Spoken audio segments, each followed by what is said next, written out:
안녕하십니까. 해운 컨설팅 연구소 대표 이종훈입니다.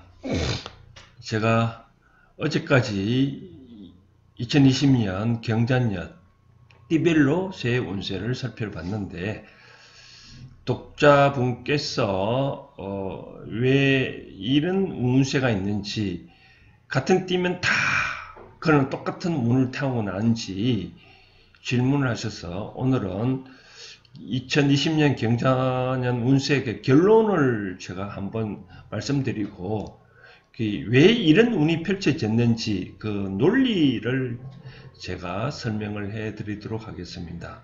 먼저 논리를 한번 살펴보면 이렇습니다. 제가 처음에 이제 말씀드릴 때 이렇게 말씀을 드렸잖아요. 우리가 천간이 가벌, 병정, 무기, 경신, 인계로 나오고, 지간이 자축, 임묘, 진사, 오미, 신유, 수리라 했잖아요. 그런데 우리가 만약에 태초에 우리가 지금 살펴보는 거는 태어난 연도가, 우리가 사주를 볼 때 생년 월 일 시라고 혹시 들어봤죠?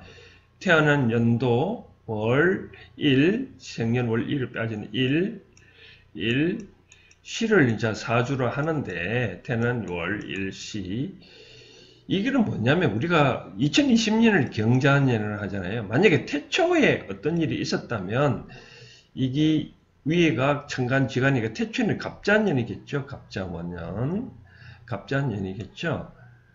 그러면 우리가 연도만 인한 갑자, 얼축, 병인, 정묘 이렇게 있겠냐는 거죠. 이제 이렇게 임신, 계유가 있겠냐는 거죠. 아니라는 거죠. 태어난 월도 마찬가지로 인한 글자가 이게 천간지간이 있습니다. 만약에 태초에 지유가 있었다. 그럼 갑자년이라면 태어난 처음에 1월이었다면 1월도 마찬가지에 갑자월이겠죠.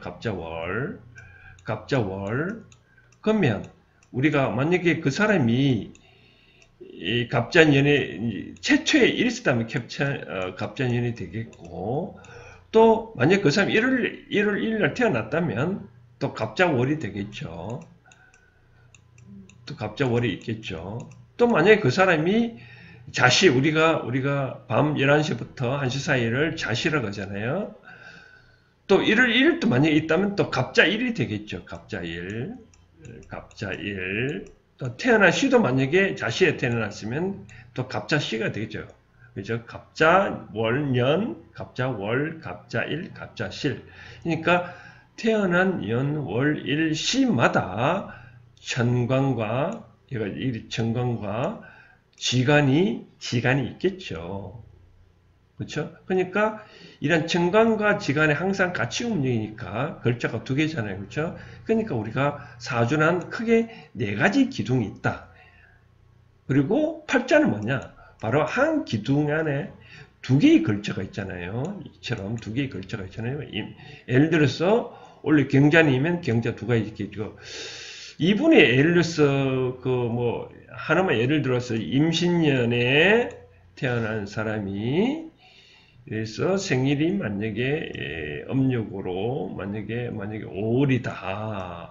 그러면 이 5월이고 만약에 11일이다, 몇이다 이렇게 했을 때 바로 이게 연이 되겠고 5월이 되겠고 일이 되겠고 이런 시가 되겠죠. 이런 것은 어떻게 정하냐는 것은 이 임신, 정미, 정예까지는 쉬워요. 예를 들면 갑자, 얼축, 갑자년, 갑자월, 갑자일 이렇게 이제 지구 태초부터 쭉 언제부터 이렇게 생기는지 모르겠지만 갑자월, 갑자일이 되겠죠. 다음에 시는 이제 남자 여자 기준으로, 남자는 정으로 이제 갑자시, 바로 여자는 또 바로 이 거꾸로 이 개해시라고 이렇게 흘러가는데, 그건 나중에 기회가 되면 또 설명드리고, 이와 그렇기 때문에 지금까지 우리가 바로 그 사주팔자를 말할 때 인한, 연, 월, 일, 시에 네 가지 기둥에 8가지 글자가 있다 해서 사주팔자는 겁니다. 그러면 우리가 받는 것은 원래는 경자년이잖아요. 경자년이 띠가 예를 들어서 임신인은 생에 태어나면 어떻게 되냐? 내가 태어난 이 토끼가 이제 띠별로 운세를 살펴본 거죠. 그런데 우리가 진정을 보냐면 사주월시를 따질 때 이게 생월 일생 요 일이 자기입니다. 우리가 사주를 볼 때 통상 보는 방법은 일이 일이라면 이 일이 천간이 바로 본인이 해당되고 바로 위에 월은 뭐냐? 월은 뭐에 되냐? 바로 부모 형제를 뜻합니다. 부모 형제를 뜻하고 그 연은 뭐냐? 바로 사주를 할 때 조상을 뜻하고 태어난 신은 바로 자기가 자식의 원인이 됩니다. 그래서 나의 사주팔자를 볼 때 나의 기준으로 사주가 형성되고 그러면 우리가 영의 신수 본다가 있잖아요. 신수를 볼 때는 우리가 바로 나를 기준으로 원래 경자년이 관계가 어떻게 되냐 아까 말씀드렸 만약에 정년이라면 갑을 병정 딸 때 정불이잖아요. 나는 불이다는 거죠. 그러면 경자년은 우리가 항상 살펴봤다시피 바로 금수잖아요. 금수가 이렇게 되는 겁니다. 금수가 이렇게 되고 또 해는 또 우리가 바로 물이니까 우리가 물이잖아요. 그죠? 어찌 살펴봤죠. 이와 같이 내가 원래 무슨 우리 이렇게 형성되느냐로 살펴보는 게 바로 그런 겁니다. 그러면 또 어떤 사주에 보면 뭐 1월은 이사가고 2월은 이사가고 3월은 이사가고 그런 등 있잖아요. 마찬가지로 우리가 그렇습니다. 만약에 이렇게 보면 되는 거죠. 또 우리가 따져봤을 때 사주를 보면 그것만 보는 게 아니라 아까 원래 경자년을 봤을 때 이렇다는 거죠. 예를 들어서 보면 원래 경자년이잖아요. 그럼 1호는 정축이거든요. 왜 정축이냐? 아까 제가 말씀드린 최초부터 우리가 갑자 얼축 따졌을 때 원래 경자에 해당되는 것은 1호는 정축에 해당됩니다. 2호는 무인, 3호는 기묘. 아까 말씀드렸죠. 태어난 일이 나를 기준으로 했잖아요. 내가 원래 경자년의 관계이면서도 불구하고 또 월은 또 정축과 이윤 어떤 무인과의 관계. 지금 목화 말은 지난번에 말씀드린 목화, 토금수 이런 따라 또 어떻게 운이 펼쳐지느냐. 음양오행이라는 말은 무용무인합니다. 이같이 도금 따질 때 예를 하나만 따져보면 우리가 뭐 3월에 이사 간다고 따졌을 때 기묘를 한다면 기가 우리가 따져본다면 이게 바로 흙이잖아요. 흙과 관계되는 걸 보는 거고 또 뭐 어떤 신문에 보면 매일매일 일진이 나잖아요. 또 이 일진은 또 매일매일이 있거든. 1월 2일은 정묘고 2일 무진은 나기 때문에 우리가 사주팔자를 볼 때 뭐 월은 어떻게 따질 때 이 월건을 두고 일진이 어떻게 그 날의 운세를 보는 것은 나와 그날의 일진을 보는 거고 또 그 달의 운세를 어떻게 나와 그 달의 관계를 어떻게 보는 거고 원래 운세는 어떠냐 바로 나의 경자년을 되는 거죠. 그러니까 우리가 어제 말씀드린 띠별로 맞는 것은 그 띠가 총평적으로 그렇다 뿐인 거지 뭐 그것이 나와 100% 맞느냐 그런 건 아닙니다. 다 내가 관계되는 것은 내가 태어난 일이 이렇게 내가 일천간에 어떠느냐를 움직이는 거고 그 다른 일했던 관계가 움직이는 겁니다. 그래서 정확하게 그의 운을 보려면 이와 같이 60갑자를 풀이를 해보면 분이 알 수가 있습니다. 옛날부터 우리가 이제 정간, 정한 일진을 보면 갑자, 얼축 이런 거는 우리가 조상님들은 다 외웠죠. 뭐 임계가 끝나면 다음에 이제 유술을 오면 바로 갑술, 얼해 이렇게 쭉 외웠는데만 잘못 외우면 뭐 그런 말 틀리면 그런 말 있잖아요. 우리가 뭐 좀 정신 빠진 사람 어른들이 욕하는 거 보면 뭐 병신 육갑질을 한다고 이게 육갑을 잘못 외우면 틀릴 수가 있잖아요. 그러니까 뭐 이 나쁜 욕도 듣고 그렇게 합니다. 그래서 띠별로 안 맞는다고 하더라도 왜 나는 띠인데 다 같은 운세냐 와 안 맞냐 안 하면 무슨 있을 수 있습니다. 그거는 아까 말씀드린 대로 나의 기준은 바로 태어난 일입니다. 일을 기준으로 내가 태어난 일이 무슨 일이냐 그게 중요합니다. 그러면 중에서 내가 천간이 바로 나다. 생각하고, 밑에는 뭐냐? 바로 나의 배우자를 뜻하고, 나의 기준으로 그의 연도를 운세를 보면 경자년의 관계를 살펴보고, 그 월의 어떤 운세를 보려면 바로 그 월에 해당되는 이런 월건을 보고, 그 해당되는 일에 어떤 관계가 뭐냐면 그 일에 대한 일진을 살펴보면 됩니다. 우리가 달력을 보면 뭐 절달력 보면 그의 월간 일진 다 나와 있으니까 이렇게 참고하면 됩니다. 그리고 또 제가 말씀을 드리고 싶은 사항은 또 이런 내용입니다. 뭐냐면 그러면 우리가 항상 말을 했을 때 그런 말 있잖아요. 뭐 운칠기삼, 뭐 운은 7이고 기는 3이라고 얘기하는데 이것들이 만약에 운이라면 내가 3을 해야 된다면 만약에 똑같은 사람이라면 그럼 똑같은 사주로 되느냐? 이기 때 바로 그러면 이기 운이라면 이기 7이라면 3은 내가 해야 되잖아요. 근데 저는 이렇게 생각합니다. 이제 우리가 운칠기삼이라고 할 때 운칠기삼은 물론 그렇게 볼 수도 있겠지만 그렇게 볼 수도 있겠지만 중요한 거는 운칠기삼 따졌을 때 운은 내가 상대에 받아야 되잖아요. 그렇죠? 그럼 운을 어떻게 받아야 될까요?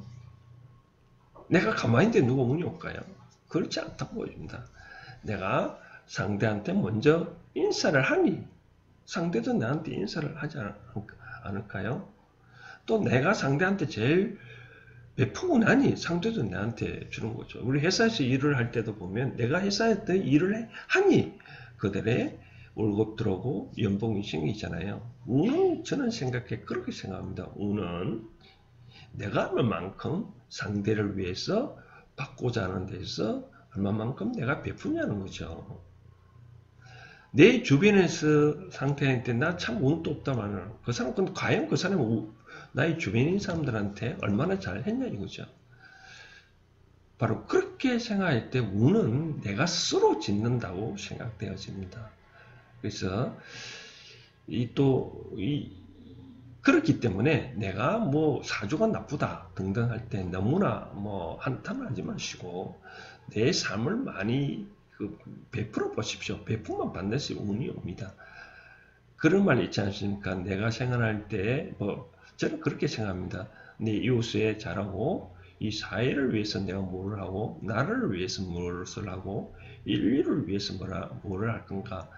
내가 하고자 하는 그런 것이 크다면 그 운도 큰 세계에서 받을 수 있잖아요. 내가 이웃만 생각한다면 이웃만 나한테 운을 받아보고 사회 전체를 일을 한다면 사회 전체 나한테 운을 주겠죠. 여기서 이웃은 내가 바로 옆집에 반한 이웃은 아니고 현재 내가 관계를 맺고 있는 그 사람이 바로 이웃입니다. 그런 내가 관계 맺고 있는 이웃 사람한테 잘하면 운은 그 사람한테 받는 거죠. 또 내가 하고자 하는 일이 더 크게 잡으면 거기다 일이 내한테 크게 옵니다. 그렇기 때문에 제가 말씀을 드리고 싶은 사항은 너무 사주에 구애받지 마시고 내 운을 펼치려면 내가 먼저 한번 베풀어 보십시오. 그러면 내가 베푼 만큼 운은 나에게 따라옵니다.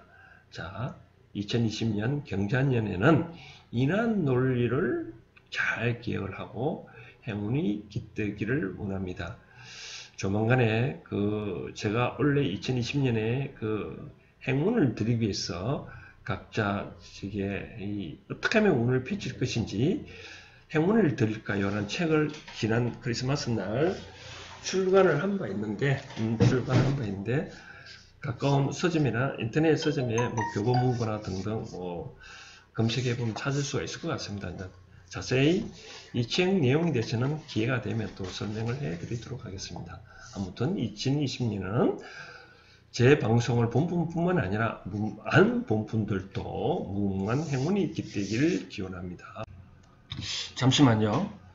제가 자꾸 좋아요와 구독을 눌러달라고 얘기를 했는데 구독을 누르면 돈 들어갔냐는 분이 계셨어요. 그런데 돈은 안 들어갑니다. 또 좋아요는 뭐냐? 바로 이 표시가 이런 표시가 되면 이 부분을 누르면 바로 좋아요가 됩니다. 이 부분은 싫어요라는 표시가 되고, 이 구독을 또 한번 눌러놓으면 이미 누른 사람은 한 번 누르면 됩니다. 뭐 계속 누르면 또 구독 취소될 수도 있고, 이 구독과 좋아요 누르면 무슨 효과가 있냐면 구독을 눌러놓으면 구독을 해놓으면 내가 동영상을 올릴 때마다 여러분들께서는 볼 수도 있다는 걸 말씀드리고, 또 좋아요를 눌러주면 또 다른 분들도 어떤 만약에 새 운세, 돼지띠 운세를 보고 싶다라고 하면 이 좋아요 수치가 많으면 많은 자료를 검색해서 올라옵니다. 그래서 현재는 유튜브 시대이기 때문에 이와 같이 이 좋아요를 눌린 숫자가 많으면 또 뭐 이렇게 댓글도 달 수도 있습니다. 댓글은 또 핸드폰 맨 아래에 있으면 되니까 댓글 달 수도 있고, 이렇게 해달라는 뜻입니다. 그러니까 좋아요와 구독을 눌러준다 해서 돈은 들어가지 않냐니, 시간 되시면 보시고, 만약 내용이 좋았다면 좋아요 한번 땡 눌러주시고, 또 만약에 두 번 누르면 또 좋아요 취소되는 거니까 한번 눌러주시고, 또 구독도 한번 눌러주시면 제가 방송 올릴 때마다 또 볼 수 있는 그런 기회를 얻을 수 있습니다. 참고해 주시고, 제 영상이 좋았다면 좋아요와 구독을 누르시면 감사하겠습니다. 이상입니다. 오늘은 여기까지 하고 다음에 좀 더 좋은 내용으로 찾아뵙겠습니다. 이상입니다. 감사합니다.